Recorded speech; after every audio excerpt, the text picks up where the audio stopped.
Прывітанне. Сёння пагаворым пра жывёл у беларускай і кітайскай культурах, а менавіта пра катоў. У беларускай мове ёсць шмат прымавак і фразеалагізмаў, у якіх галоўную ролю адыгрываюць коцікі, але яны не зусім зразумелыя для кітайцаў. Вось некалькі прыкладаў. Калі ў хадзе няма згоды, то кажуць, што яны жывуць як кот з сабакам.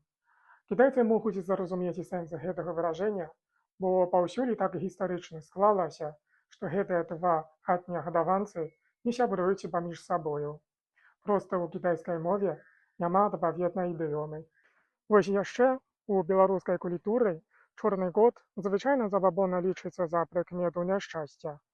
Адсюль і паходзіць выражэнне «паміж імі чорная кошка прабегла», якое азначае, што іхнія адносіны сапсаваліся. Яго нельга перакласці на кітайскую мову, таму што ў кітайскай культуры чорны кот нічога не сімвалізуе, прабегла чорная кошка – гэта проста прабегла чорная кошка, ніводнага падтэксту. Калі чалавек арэ як воў, а заробак вельмі мізэрны, то ён можа наракацца, што атрымлівае столькі, як кот наплакаў. То бок вельмі мала, а чаму мала? Таму што кот амаль і не плача. Гэта яшчэ адно неперакладальнае беларускае выражэнне. Калі разглядваем кітайскую мову, то там толькі лічаныя фразы з катом. Напрыклад, «маўку клаўшу» літаральна перакладаецца як «кот плача над мышкай».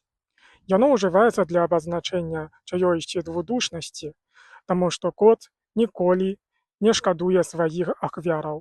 Вось такая цікавостка.